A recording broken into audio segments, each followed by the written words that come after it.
Alright, quick video. If the diagnostic port on your Ford Econoline van isn't working, I use this ultra gauge and it reads data off the diagnostic port. It isn't working right now.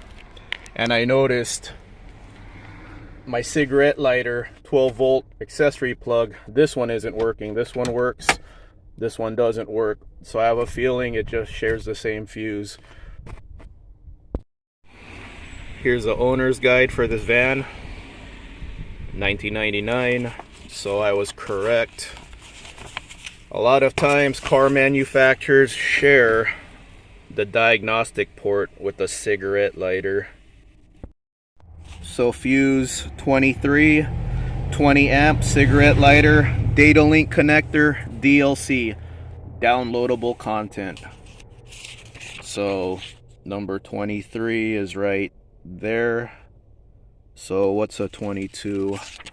22 is a 15 amp. So just find a 23 right next to the 15 amp. There's the 23 right next to the 15, 20 amp. 23 is a 20 amp and it's next to a 15 amp fuse. There it is right there, burnt out.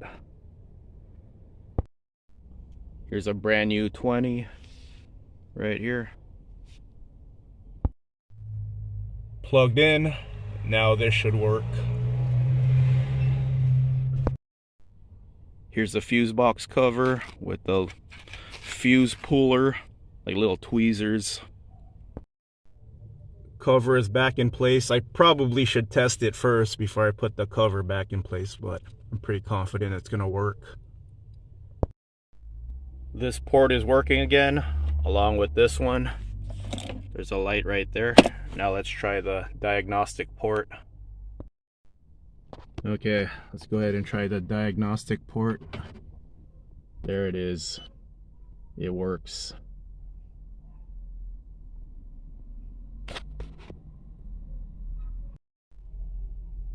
Alright, I'm topped off on fuel. Trip meter is reset. About a 80-mile drive. Ultra gauge is reset.